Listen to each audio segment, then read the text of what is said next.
So listen, the word fungible means interchangeable. So your money is interchangeable. But what we want to figure out, if your money is interchangeable, that $1 on your debit card and $1 on your credit card will buy $1 worth of stuff. Okay. But you have to figure out the cost of using that. And most people say, let's stay away from the credit card because there's an interest cost to using that money. But there's also an interest cost to using your debit card. What does that mean, Don? I thought if I'm using my money, how can they charge me interest? That's not what I mean at all. What I'm talking about is the interest cost is interest you could have made, but you didn't make because you spent the money. Any money that you could have made in interest that you didn't make should be considered a loss. So, folks, what we want to do is show you how to use your money invested the right way to build up a generational wealth for your family. And we can't do that if we are spending our cash or eating the seed. So let us work with you to show you how you can use your money, build up wealth, use the bank's money at a much lower interest cost. And so how you can use their money, pay off all of your debt in an average of 5 to 7 years. And the interest that you save, let's show you how to invest that too. That's why we call it a savings and earnings report. Folks, I don't know how else to tell you that there's not another program on the planet that does this. Every home will have one. And I want to talk to you about technology right now. And we're talking about technology that is groundbreaking. We're talking about technology that's disruptive.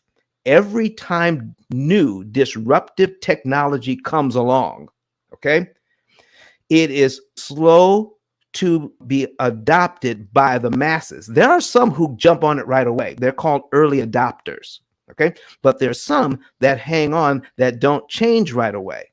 Does anybody have any Kodak stock anymore? Remember that company? What's Kodak? Yeah, of course. Kodak what was is it? a photography company. Photography company. Have you heard about Kodak lately? No. No. Why don't we hear about Kodak? Because we got iPhones. Because say what now? Because we got iPhones. Because we got iPhones. Listen, Kodak went by the wayside because they hung on too long to film when they should have been transferring things over to digital. Okay, so when there's disruptive technology out there, people hang on too long to the old stuff. Do you know, if I look hard enough, I will find somebody with a rotary phone.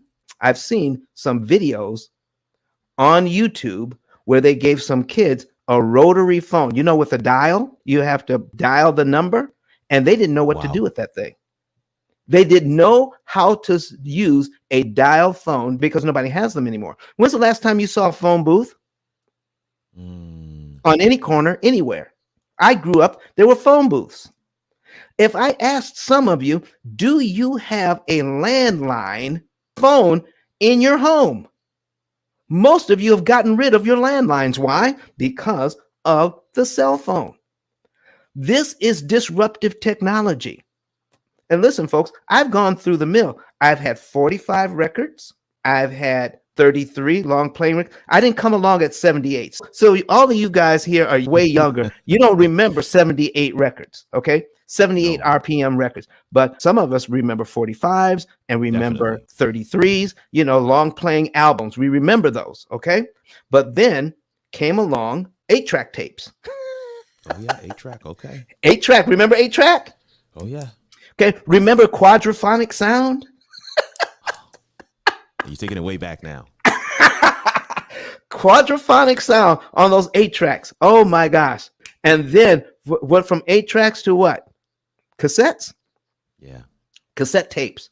Okay, so I even have cassettes, but I don't have a way to play them anymore. And then it went from cassettes to what? CDs.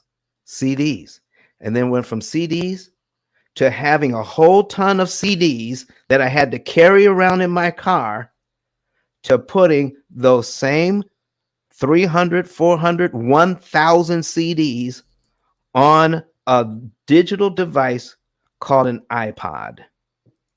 And it's all digital now. Things are different.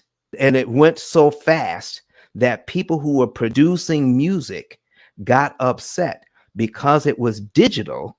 They didn't have a way to get their royalties. So everything had to catch up with the technology. And what I'm trying to tell you folks is everyone will have an opportunity cost calculator one day. The question is, are you going to get yours now, or are you going to wait and do it later after everybody else has it and you've paid the majority of your interest? It's all up to you. But Don has some valuable information that can contribute to the quality of a person's life. And it only costs you a few dollars. It's his book. Why not get that? I'm going to go through the P.I.L.L method myself with some of my investment properties. So I'm going to link up with Don, and then I'm going to sit down with him, show him my investment portfolio, and see how I can eliminate interest.